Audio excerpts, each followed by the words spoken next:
In the heart of glittering Los Angeles stood a mansion beyond any billionaire's dreams. A golden door, ajar, offered a glimpse inside where marble pillars and sweeping staircases glittered under crystal chandeliers. This was the domain of the La Fortuna family, but behind those gilded doors lay the darkest secrets of an unprecedented crime empire.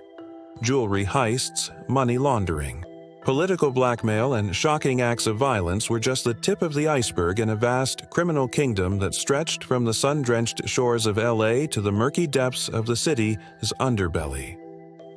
When investigators finally pried open the doors to the La Fortuna's inner sanctum, they uncovered shocking evidence of a lifetime. Computer hard drives filled with damning files, hidden rooms containing incriminating documents, all pointed to the family's involvement in some of the most heinous crimes imaginable. But the truth was far more thrilling and terrifying. For lurking beneath the surface of this seemingly perfect family was a labyrinth of deceit, double-crossing, and dangerous alliances. As detectives peeled back the layers of the La Fortuna's opulent lifestyle, they uncovered a twisted tale of betrayal that left them questioning who was really in control. But how did the La Fortuna family rise to such opulent power? They started small, very small. 3 generations ago, Giovanni La Fortuna fled war-torn Italy for America, carrying nothing but his knowledge of fine jewelry. He quickly established himself as an elite trader, amassing a loyal clientele of Hollywood stars and business moguls. Each expensive sale was another brick in the foundation of their future empire. By the time Giovanni passed the reins to his son, Marco, the family had branched out, pouring profits from jewelry sales into luxury real estate. Marco strategically acquired prime properties throughout Los Angeles, all legitimate businesses. He carefully maintained this facade, ensuring every cent could be accounted for, or so it seemed. Beneath this veneer of respectability, Marco ran money laundering rings, funneling dirty cash through legitimate channels. His properties became hubs for illegal activities, from high-stakes poker games rigged against unsuspecting millionaires to clandestine meetings between mobsters and corrupt cops. Then came the art. Marco had developed a taste for the finer things, especially priceless artifacts smuggled out of war-torn countries. With the help of an international network of traffickers, he amassed a private collection worth billions.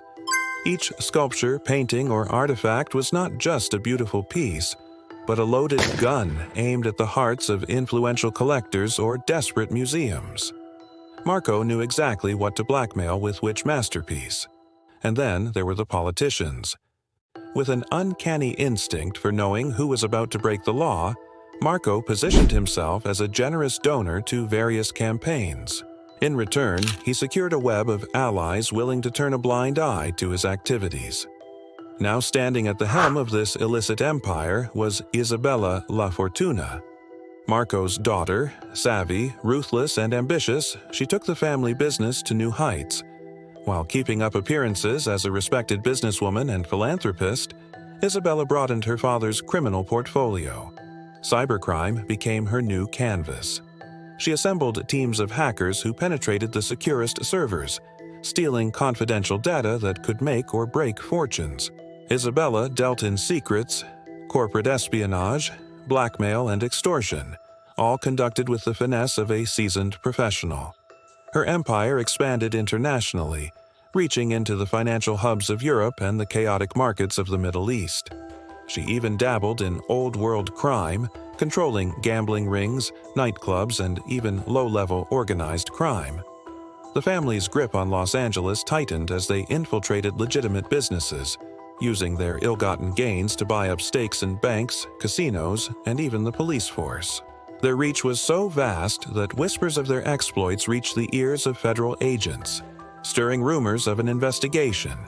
However, the closer authorities got, the more elusive the La Fortunas became, leaving investigators baffled and frustrated by their inability to make a dent in the family's criminal enterprise.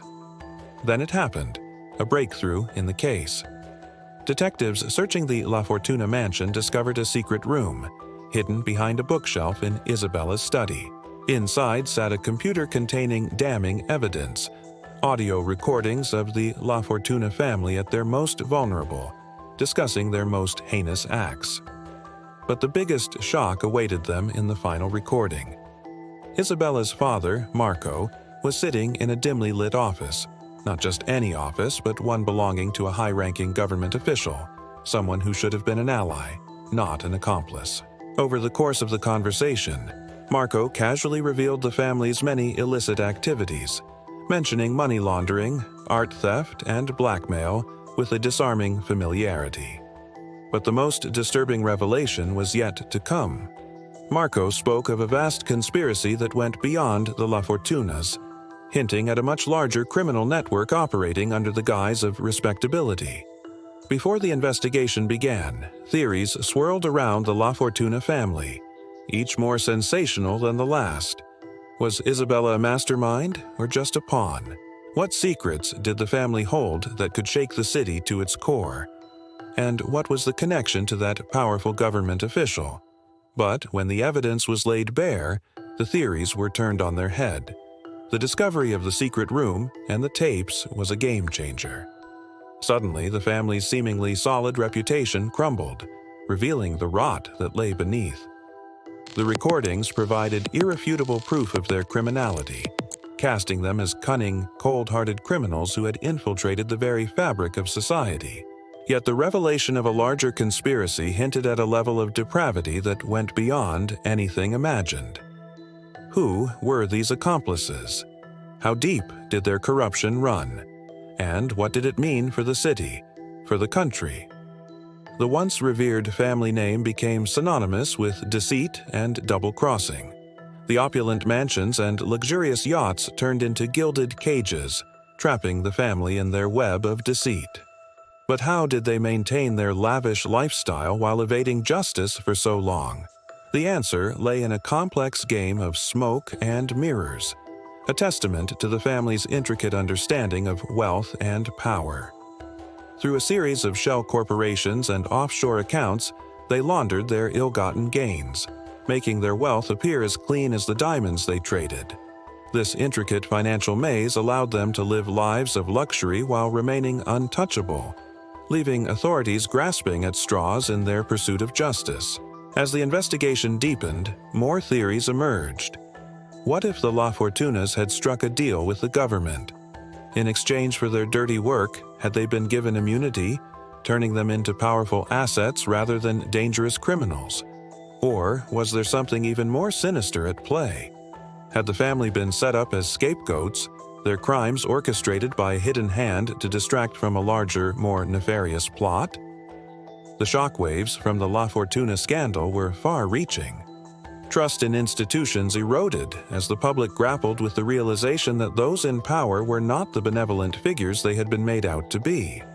The family name became a byword for deceit and corruption, tarnishing the reputations of everyone associated with them. As for Isabella, she vanished, melting away into the sprawling urban jungle, leaving behind a legacy of fear and loathing. She became a phantom, a specter haunting the city's elite, reminding them that no matter how high they climbed, they might still find themselves face to face with the darkness that lurked within. But amidst the chaos and confusion, one question reverberated through the minds of investigators and onlookers alike. What would happen next? Would justice finally be served? Or were the La Fortunas too deeply entrenched to be truly punished? The answer remained shrouded in mystery, leaving everyone on edge, unsure of what new revelations would come to light. What do you think kept this family out of jail? Comment below. The best theory will get its own special video next week.